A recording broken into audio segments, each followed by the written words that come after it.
Beetroot আমাদের অনেকেরই অপছন্দ, বাট বিট সালাদ আমাদের স্বাস্থ্যের জন্য অনেকটি উপকারী। আজকের রমাদান 27 আপনাদের তৈরি করে দেখাবো বিট সালাদ। চলুন রেসিপি শুরু করা যাক।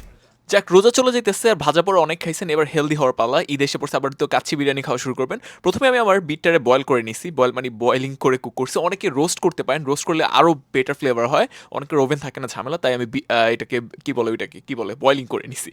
যাক, এইবার আমি যেটা করবো কিউব কাট করে নিয়েছি বয়েল করার পরে, দেখেন সুন্দরভাবে, আর ঠান্ডা করে নিছি হালকা, নাহলে কাটা ঝামেলা। যাক, এরপর বালসামিক ভিনেগার ইউজ করতেছি। আপনার যে কোনো নর্মাল ভিনেগার বাসা যেটা আছে ইউজ করতে পারেন, হোয়াইট ভিনেগার বাদে। তারপর অলিভ অয়েল দিয়ে দিতেছি সামান্য পরিমাণ, আর সামান্য পরিমাণ লাইম জুস, একদম স্কুইজ করে চিপড়ায় আর কি, ঠিক আছে। যাক, বেশি করে দিয়ে দিছি কারণ সিট্রাসটা অনেক বেশি ইম্পর্টেন্ট সালাদের জন্য। তারপর যেটা করবো দেখেন, সামান্য পরিমাণ চিনি দিয়ে দিতেছি, আর একটু দিয়ে দিবেন আপনারা লাগলে। যাক, এবার লবণ দিয়ে দিতেছি পর্যাপ্ত পরিমাণ। যাক, এইবার যেটা করবো, ভালোভাবে আমার যেই ভিনেগারের মিক্সটা সেটাকে আমি অ্যাজ এ ড্রেসিং মিক্স করবো ভালোভাবে। তারপর স্পিনাচ দিয়ে দিতেছি, যে কোনো আপনারা গ্রিনস ইউজ করতে পারেন, লেডুস ইউজ করতে পারেন। তারপর আমার কিউব কাট সেই বিটটা আমি দিয়ে দিতেছি। আর যাক, বাসায় ট্রাই করে এটা আমাকে অবশ্যই জানাবেন, আসলে যারা হেলদি সালাদ পছন্দ করেন, আমার মনে হয় বিটটা আপনাদের ভালো লাগবে ইউজ করলে। যাক, এবার কমলা দিয়ে দিতেছি কয়েকটা, আপনারা চাইলে যে কোনো ফ্রুটস ইউজ করতে পারেন, কাজু বাদাম দিয়ে দিতেছি, যে কোনো বাদাম ইউজ করতে পারেন। একদম সিম্পল রেসিপি এগুলো, বুঝছেন। যাক, এবার ড্রেসিংটা দিয়ে দিতেছি।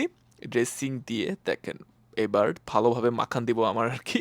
এটার কোনো ম্যারিনেশন নেই, মাখানি দিতে হবে, ভালোভাবে মাখাবো মুড়ি ভর্তার মতো করে। ইস না, কি বলতেছি, সালাদের মাঝখানে ভালোভাবে মাখায়া টাখায়া। যাক, আজান কিন্তু ভাই আজকে আগে দিছে, আমি লেট হয়ে গেছি অলরেডি, এই জন্য সিম্পল একটা সালাদ খুব তাড়াতাড়ি একদম ফাটাফাটিভাবে আপনাদের দেখানো ট্রাই করছি। যাক, বাসে ট্রাই করে অবশ্যই জানাবেন কেমন হয়েছে। মাশাল্লাহ, মাশাল্লাহ। যাক, আসলে আমার বিট পছন্দ না, বাট আসলে সিট্রাসটা সব কিছু গেম চেঞ্জার আর কি। ট্রাই করে অবশ্যই জানাবেন কেমন হয়েছে।